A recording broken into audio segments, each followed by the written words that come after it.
UNTR dan ITMG, dua saham yang beberapa bulan terakhir ini harganya mengalami penurunan yang cukup dalam. Di video kali ini kita bakalan bahas ya gimana kinerja fundamentalnya UNTR dan ITMG, dan kita juga bakalan bahas gimana prospek bisnisnya dan berapa harga wajar dari saham UNTR dan ITMG. Tapi sebelum itu, jangan lupa klik subscribe dan tekan lonceng supaya kalian up to date terus sama channel ini. Oke yuk, langsung aja kita mulai.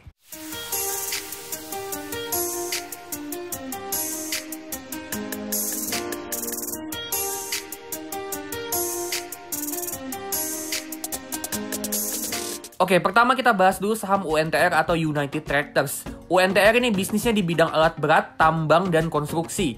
Bisnis alat berat mereka termasuk suplai alat berat untuk pertambangan dan konstruksi. Selain alat berat, mereka juga punya tambang batu bara, tambang emas, industri konstruksi, dan bisnis energi terbarukan. Nah, dari semua segmen ini, segmen alat berat itu yang paling besar pendapatannya, dengan alat berat untuk tambang itu nyumbang 40% pendapatan, bisnis alat berat untuk konstruksi itu nyumbang 29% pendapatan, tambang batu bara nyumbang 25%, tambang emas 4%, dan sisanya konstruksi dan energi terbarukan. Next, kita lihat kinerja fundamentalnya.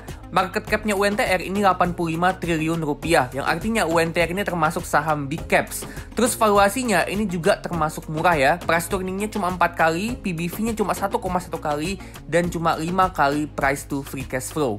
Next, kita lihat pertumbuhan pendapatan sama labanya UNTR. Kita lihat di sini, UNTR ini pertumbuhannya bagus banget dari tahun 2015 dengan rata-rata belasan persen sampai 23% per tahun. Dan di sini kita perhatiin sebenarnya growth-nya lumayan stabil juga ya. Meskipun UNTR ini bisnisnya ada bisnis tambang, yang mana bisnis tambang itu pendapatan sama labanya naik turun tergantung harga komoditasnya dan tergantung juga sama kondisi ekonomi. Terus operating cash flow sama free cash flow-nya UNTR ini juga rutin positif dan dalam tren yang bertumbuh juga. Yang artinya UNTR ini juga bisa hasilin uang cash masuk yang nantinya uang ini bisa dipakai untuk yang pertama itu ngembangin bisnisnya, kedua bisa dipakai juga buat bagi dividen, dan ketiga bisa juga dipakai untuk bayar utang. Nah, kita lihat di sini di tahun 2023 UNTR ini ngeluarin investasi belanja modal sampai 18 triliun. Yang mana ini jauh lebih gede dari tahun-tahun sebelumnya.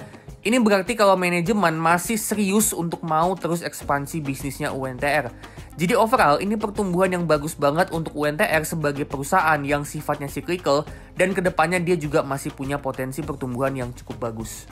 Nah, UNTR yang masih terus investasi ke bisnisnya ternyata juga didukung dari bisnisnya itu sendiri yang punya tingkat profitability yang bagus banget. Kita bisa lihat di sini UNTR ini punya return on equity 27% dengan rata-rata return on equity-nya 5 tahun terakhir itu ada di 19%.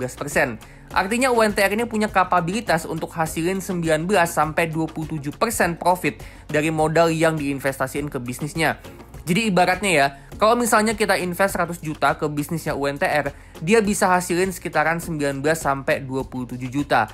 Jadi ini profitability yang bagus banget.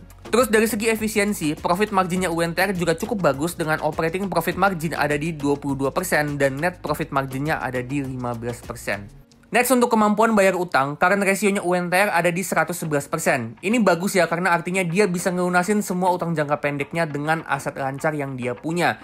Tapi ini agak mepet ke 100%. Meskipun bagus bisa di atas 100%, tapi idealnya current ratio ini idealnya di atas 200%, yang menandakan kalau perusahaan itu setelah dia ngelunasin utang jangka pendeknya, dia masih punya aset lancar yang banyak untuk terus ngembangin bisnisnya. Terus liabilities to equity ratio ada di 100%, yang artinya jumlah semua utangnya itu kurang lebih sama dengan jumlah equity-nya. Idealnya nih, liabilities to equity itu kita mau ada di bawah 100.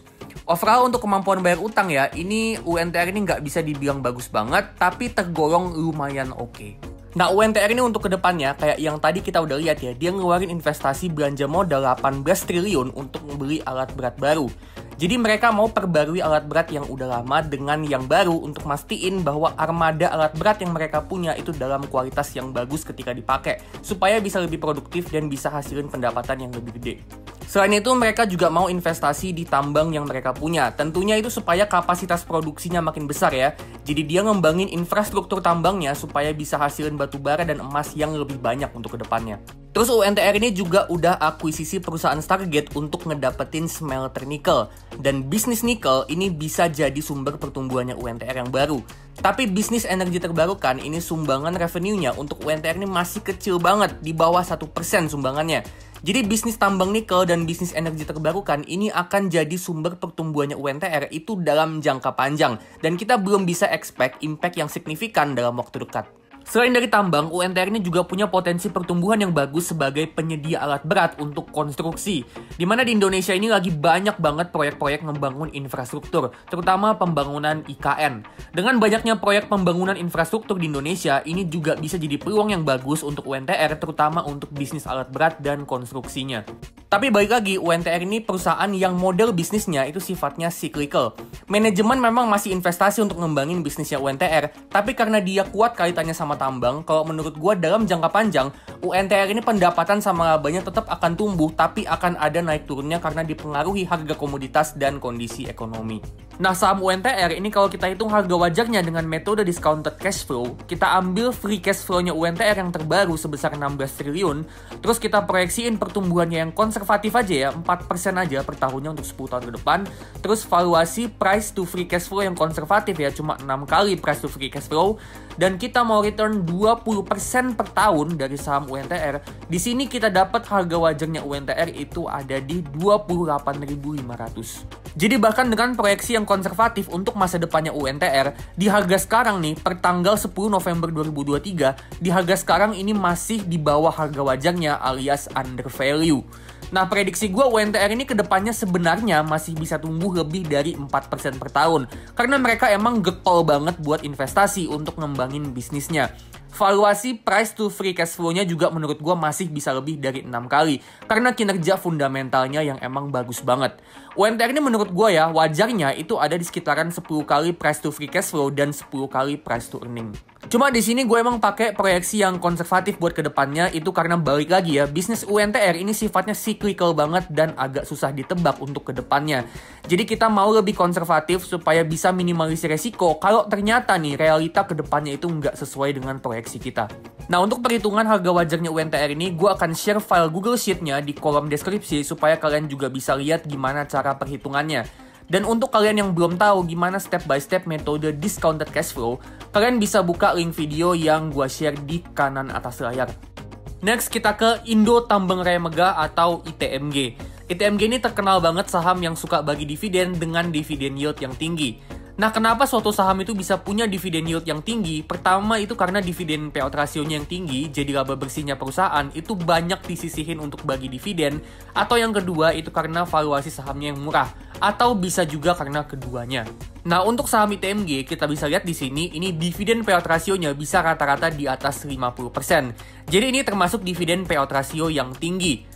Nah, terus kalau kita lihat di sini ya, ini market cap-nya 27 triliun rupiah dan dia ada di valuasi price to earning itu cuman 1,7 kali.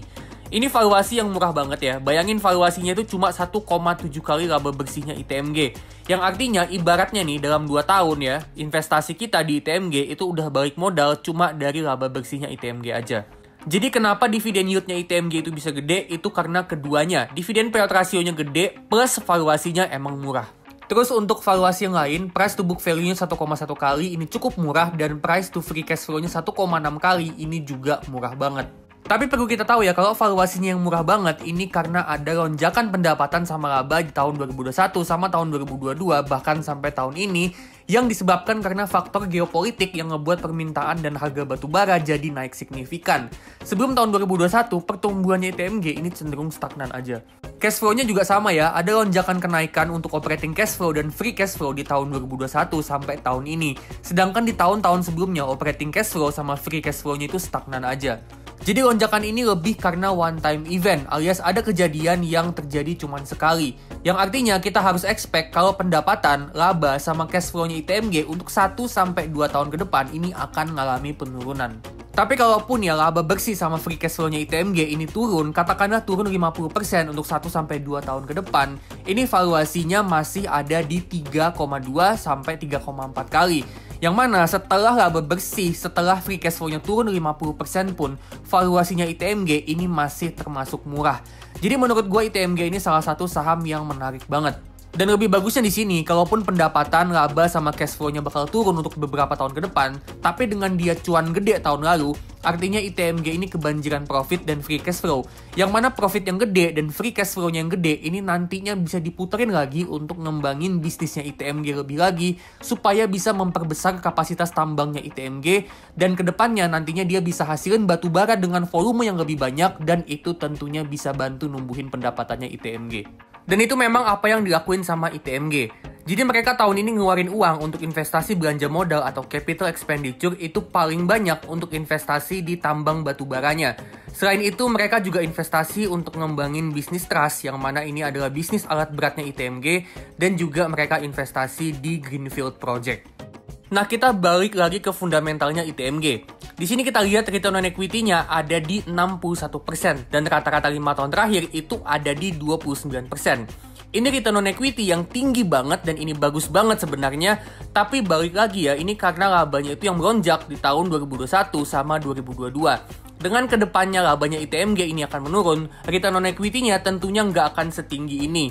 Tapi kalaupun ya labanya turun 50%, artinya return on equity-nya itu masih ada di kisaran 20-30%. Yang mana sebenarnya 20-30% itu angka yang tetap bagus. Terus untuk profit margin-nya ini juga cukup bagus, artinya ITMG ini efisiensi biayanya juga bagus.